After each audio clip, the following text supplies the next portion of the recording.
Hello students, NCERT class 10th mathematics के chapter number 3 के कुछ इम्पोर्टेंट क्वेश्चन को यहाँ पे हम लोग डिस्कस कर लेते हैं। इसका फर्स्ट क्वेश्चन है, रेखाओं a1x plus b1y plus c1 equal to 0 तथा a2x plus b2y plus c2 equal to 0 का एक अद्वितीय हल होगा यदि। तो हम जानते हैं कि समीकरण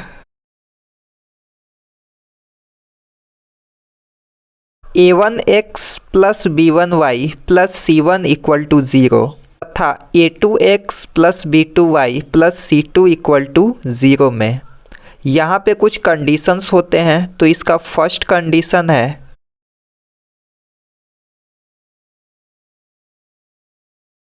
a1 by a2 not equal to b1 by b2 हो तो इसका अद्वितीय हल होता है और इसको हम संगत समीकरण युग्म कहते हैं। इसका सेकेंड यहाँ पे होता है कि यदि a1 by a2 equal to b1 by b2 equal to c1 by c2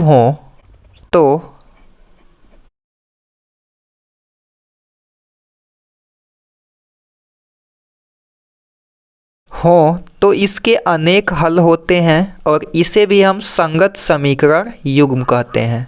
इसका थर्ड होता है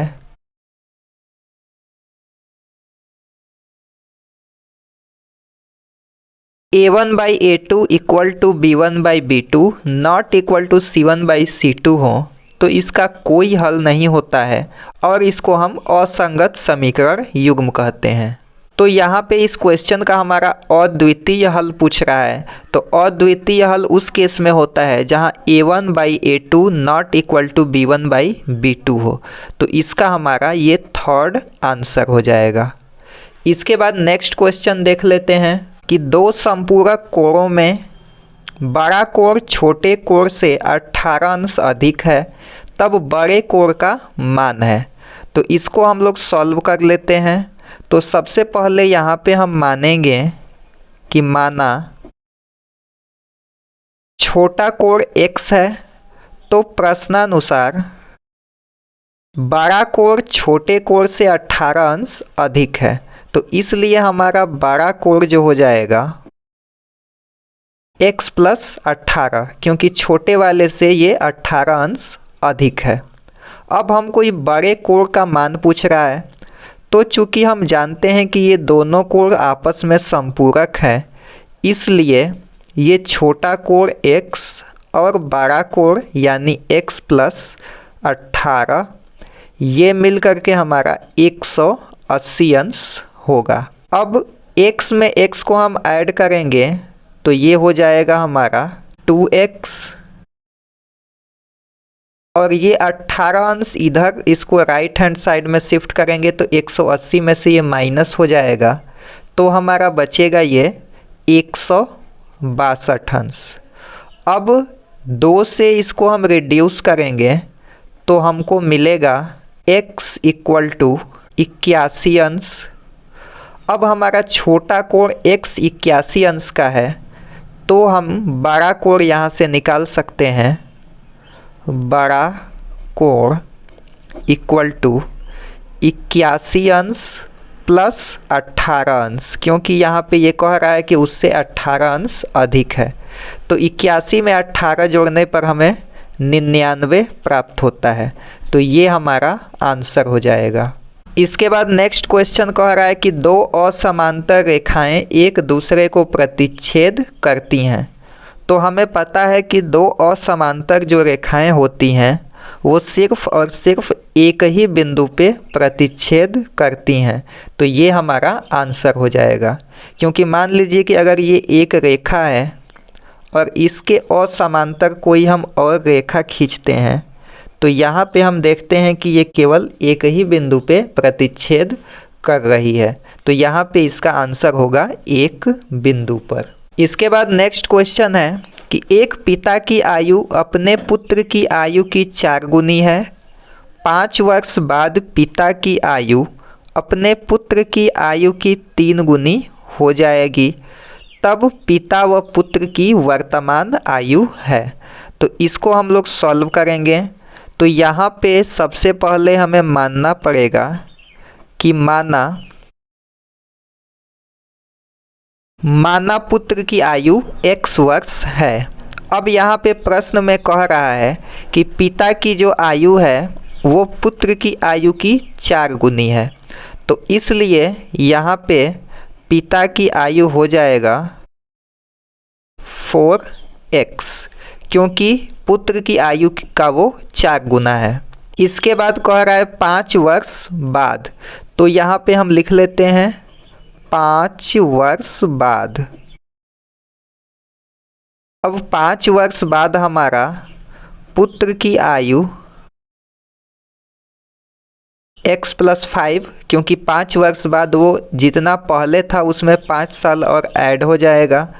और जो पिता की आयु है, पिता की आयु ये भी हमारा 4x + 5 हो जाएगा, क्योंकि 5 साल बाद इसमें भी हमें 5 साल और ऐड करना पड़ेगा।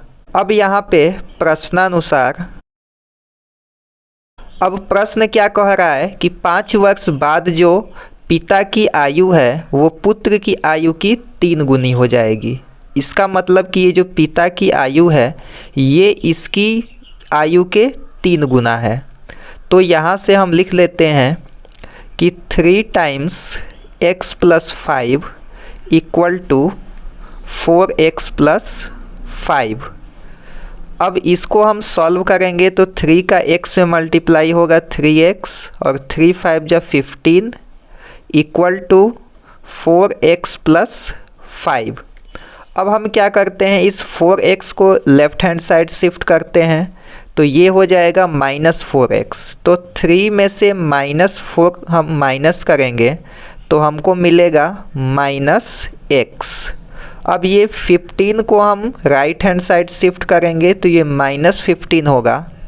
तो -15 और 5 मिल करके हमारा होगा -10। ये नेगेटिव से नेगेटिव साइन कैंसिल आउट होगा तो हमारा x = 10, यानी कि पुत्र की आयु 10 वर्ष हमें प्राप्त होता है। अब हमको पिता की आयु ज्ञात करनी है। तो इसके लिए हम क्या करते हैं, यहाँ पे पहले लिख लेते हैं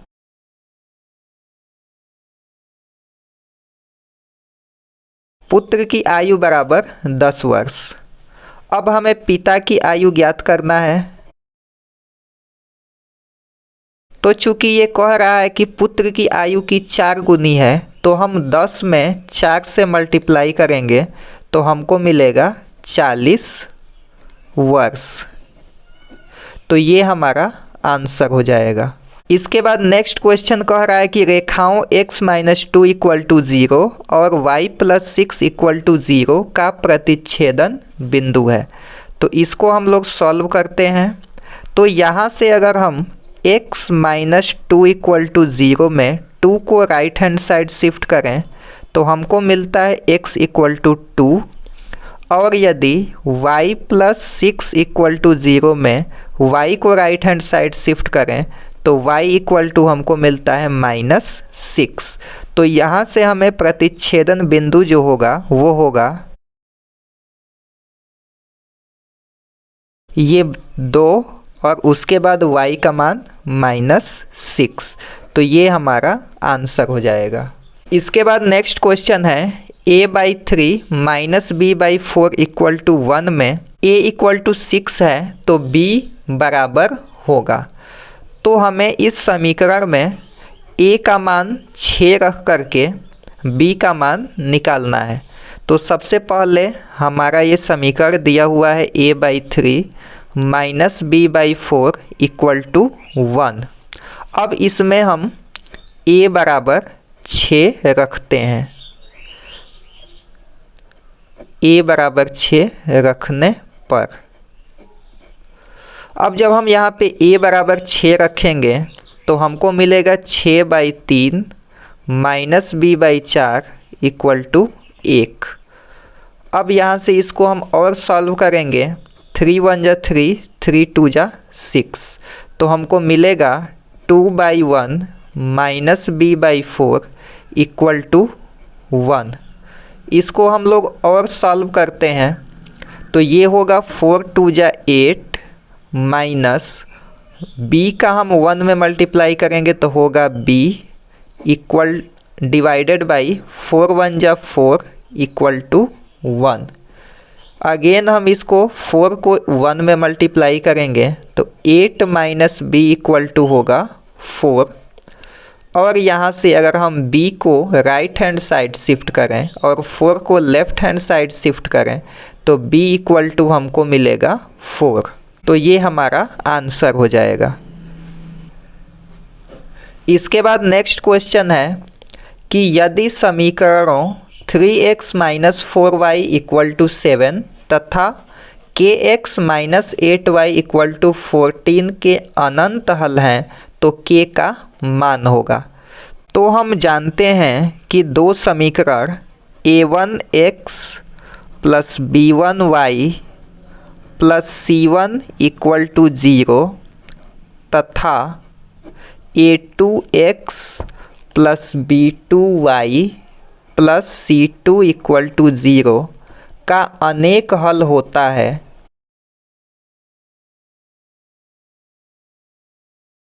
a1x plus b1y plus c1 equal to 0 तथा a2x plus b2y plus c2 equal to 0 का अनेक हल होता है यदि a1 by a2 equal to b1 by b2 equal to c1 by c2। तो इसलिए इसका a1 है हमारा ये 3 डिवाइडेड बाई a2 है हमारा k इक्वल टू b1 है हमारा -4, b2 है हमारा -8 और c1 है हमारा 7 और c2 है हमारा 14। तो यहाँ से देख सकते हैं कि ये नेगेटिव से नेगेटिव साइन कैंसिल आउट हो जाएगा। 4 1 जा 4, 4 2 जा 8, 7 1 जा 7, 7 2 जा 14। तो यहाँ से हम इसको लिख सकते हैं 3 by k equal to 1 by 2। ये भी 1 बाई 2 है, ये भी 1 बाई 2 है, तो कोई भी हम एक बार 1 बाई 2 लिख लेते हैं। इसके बाद इसको हम क्रॉस मल्टीप्लाई कराएं तो 2 3 जा 6 इक्वल टू k 1 जा k, यानी कि यहाँ से हमको k इक्वल टू 6 प्राप्त हो जाता है जो कि हमारा आंसर है। इसके बाद नेक्स्ट क्वेश्चन कह रहा है कि समीकरण 2x माइनस 5 इक्वल टू 0 का वर्गांकित कागज पर आरेख खींचने पर प्राप्त होगा। तो इसका अगर हम ग्राफ प्लॉट करें तो ये कैसा बनेगा ये हमसे पूछ रहा है। तो इसको ग्राफ पे हम लोग प्लॉट करने की कोशिश करते हैं। यहाँ पे ये x एक्सिस और ये y एक्सिस है। ये हमारा 1 2 3 4 5। इसके बाद यहाँ पे लिखा हुआ है कि 2x माइनस 5 इक्वल टू 0। तो 2x इक्वल टू अगर हम 5 को राइट हैंड साइड शिफ्ट करें तो होगा हमारा 5 और यहाँ से हमको x का वैल्यू मिलेगा 5 डिवाइडेड बाई 2 यानी कि 2.5। तो x इक्वल टू हम 2.5 देख लेते हैं कहाँ पे है। ये 1 2 और ये 2 और 3 के बीच में ये हमारा 2.5 बनेगा। तो इसका मतलब कि ये जो ग्राफ है इस प्रकार से यहाँ से होकर के जाएगा और ये जो लाइन है इस y अक्ष के समांतर है। तो इसको हम कहेंगे कि रेखा जो होगा y अक्ष के समांतर होगी। तो ये हमारा इसका आंसर होगा। इसको हम लोग यहाँ पे लिख लेते हैं कि रेखा y अक्ष के समांतर होगी।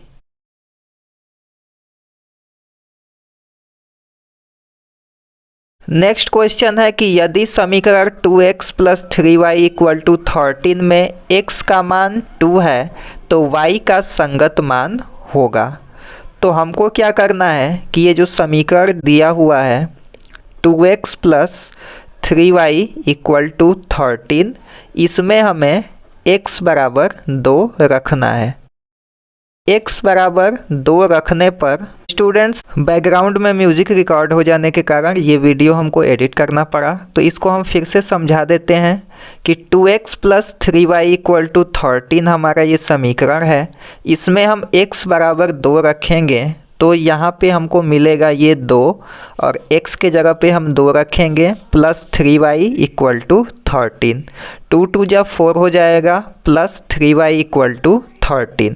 अब इस 4 को हम राइट हैंड साइड शिफ्ट करेंगे तो 3y = 13 में से 4 हम माइनस करेंगे तो हमको मिलेगा 9 और 3 से 9 3 बार में रिड्यूस होता है, तो यहाँ से y = हमको मिलेगा 3, जो कि हमारा आंसर हो जाएगा। नेक्स्ट क्वेश्चन है a1x + b1y + c1 = 0 तथा a2x + b2y + c2 = 0 दो रैखिक समीकरण हैं। यदि a1/a2 = b1/b2 = c1/c2 हो तो हम जानते हैं कि यदि a1/a2 = b1/b2 = c1/c2 हो तो दोनों रेखाएं समपाती होती हैं, तो इसका हमारा ये आंसर हो जाएगा।